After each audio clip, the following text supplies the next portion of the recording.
Hi, here we are with Cate Stetson, and you're running for Supreme Court of New Mexico. How's your campaign going?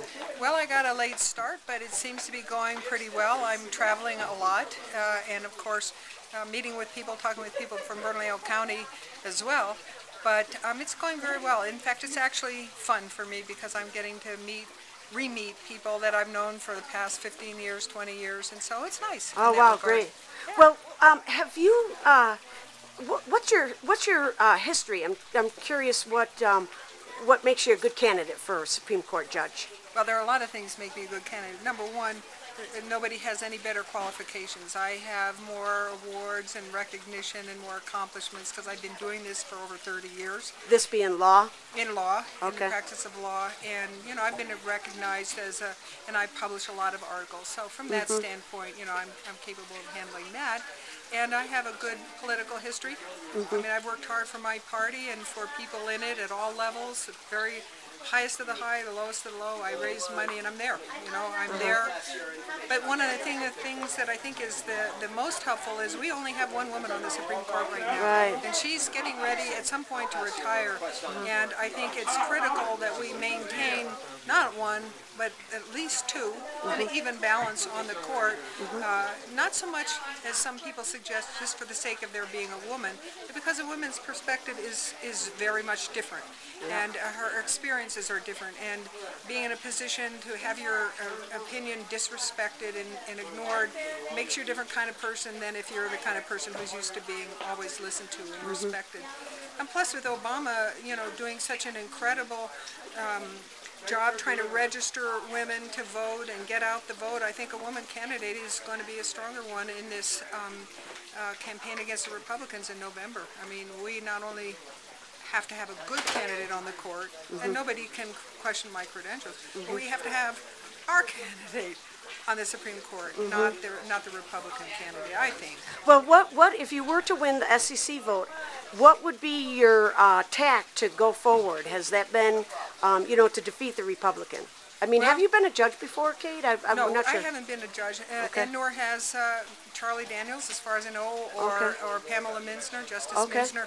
It is not a requirement, and in fact, it may even be refreshing to have somebody who has a more academic approach and a more hands-on, practical approach, such as I do.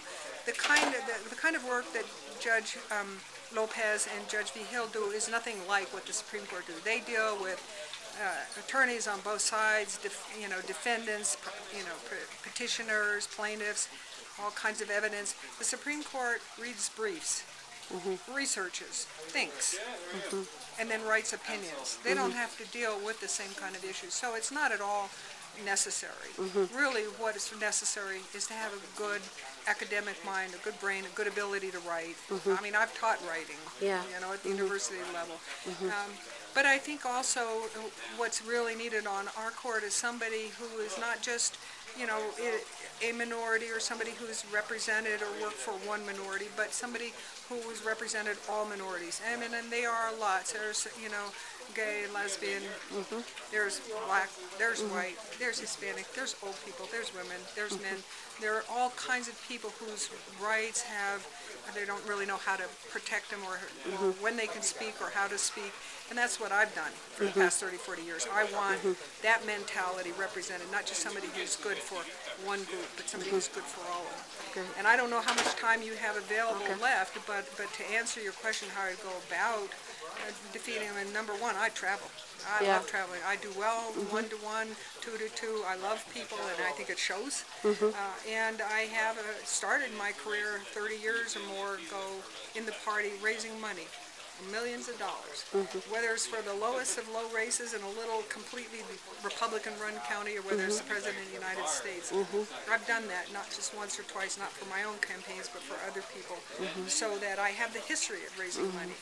So that, in combination with being a woman, which I think will get a lot of crossover votes from the Republican women whose party is doing the war on women, maybe not so positive on some of our rights, I think that'll help us. I think that makes me a good candidate. In fact, I think it makes me the best candidate, of course. Okay, great. Well, I wish you a lot of luck at the SEC meeting, and thank you for taking this time. My pleasure.